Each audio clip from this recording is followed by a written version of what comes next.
যে হে ইমানদার বান্দা, তাহলে তুমি প্রথম বুঝলা যে আমি আল্লাহ ইমানদারের উপরে সবচেয়ে বড় যেই নিয়ামতটি দিলাম সেটা হলো আমার রসুল দিলাম, আমার বন্ধুকে দিলাম, আমার প্রিয়কে দিলাম। এখন প্রশ্ন হলো কেন দিলাম? আমি রসুলকে কেন দিলাম তোমাদের জন্য? তো কোরআনুল কারীমের মধ্যে এই আয়াতটা, মানে এই আয়াতের বক্তব্যটা যা, এটা 4 জায়গায় আছে। কোরআন শরীফে 4 বার এই একই কথা আল্লাহ বলছে যে কেন আমি রসুল পাঠাইলাম, কেন এই সবচেয়ে প্রিয় বন্ধুকে তোমাদের জন্য দিলাম, কেন তোমরা সবাই তার নামে যখনই সুযোগ পাইবা জিলাপি খাইবা, এই জন্য দিলাম। তোমরা আমার এই বন্ধুর নামে যখনই মন চায় বিরিয়ানি খাবা, খিচুড়ি খাইবা, আর 2 আন করে জিলাপি লেবা সবাই, এই জন্য রসুল দিচ্ছে। এত বড় শ্রেষ্ঠতম রসুল দিল জিলাপি খাওয়ানোর। কি পরিমাণ দুর্ভাগ্য বলেন, কি পরিমাণ বদনসিব যে এত বড় শ্রেষ্ঠতম রসুল পেয়ে আমরা তাকে মূল্যায়ন করলাম। আমাদের মূল্যায়নটা হলো এই যে আমরা তার নামে 2-1টা সিহুলি কইয়া আমরা কিছু বিরিয়ানি, কিছু খিচুড়ি খেলাম। কত বড় মহান রসুলকে আমাদের মূল্যায়ন।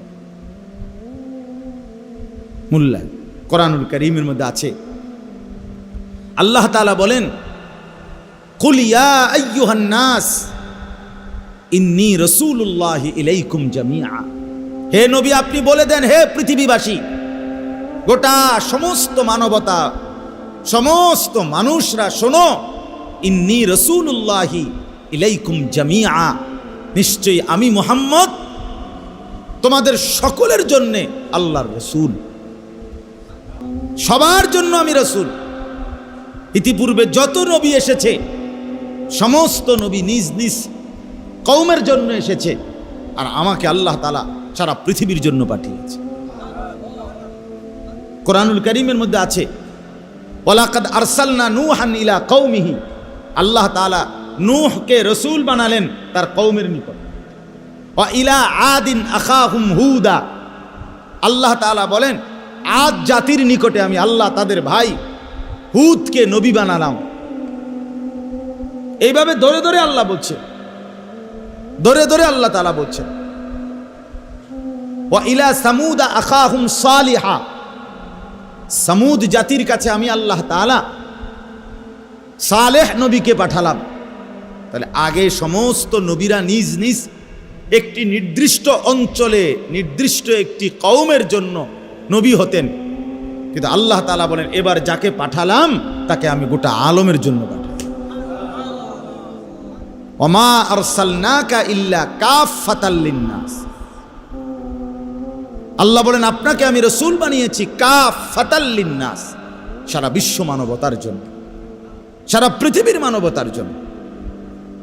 শুধু মানবতার জন্য আপনি, শুধু মানুষের জন্য না, আল্লাহ বলেন আরো এক ধাপ আগায়া বলেন, বন্ধু আরো আগায়া বলেন যে যত কিছুর রব আল্লাহ তত কিছুর রহমত মুহাম্মাদুর রাসূলুল্লাহ।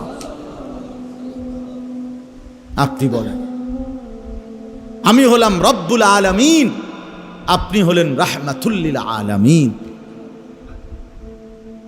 এই কুল কায়নাতের যত কিছুর রব আল্লাহ, তত কিছুর জন্যই রহমত কে? মুহাম্মাদুর রাসূলুল্লাহ সাল্লাল্লাহু আলাইহি ওয়াসাল্লাম। তাইলে কত বড় রসুল আমরা পেলাম।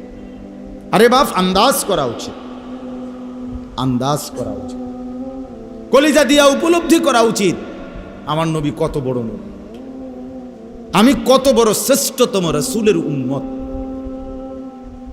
আমার মর্যাদাটা কেমন।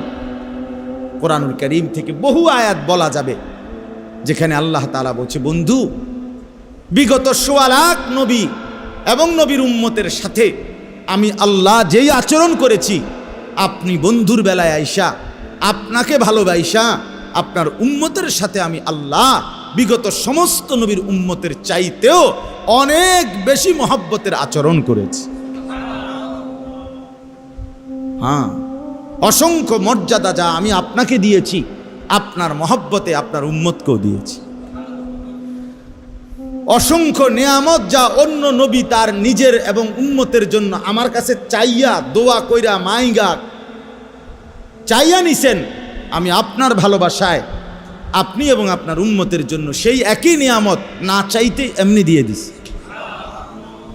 এমনি দিয়ে দিস, এমনিতেই দিয়ে দিয়েছি। এই জন্য প্রথম কথা এটা বোঝা উচিত, লাকাদ মান্নাল্লাহু আলাল মুমিনিনা ইয বাআসা ফীহিম রাসূলাম মিন আনফুসিহিম। আল্লাহ তাআলা বলেন, মুমিনদের উপরে আমি আল্লাহর সবচেয়ে বড় নিয়ামত, ইহসান, অনুগ্রহ, দয়া, দান, যে আমার রসূল আমি তাদেরকে দিলাম, আমার নবীকে দিলাম, আমি আমার সবচেয়ে প্রিয় বন্ধুকে দিলাম।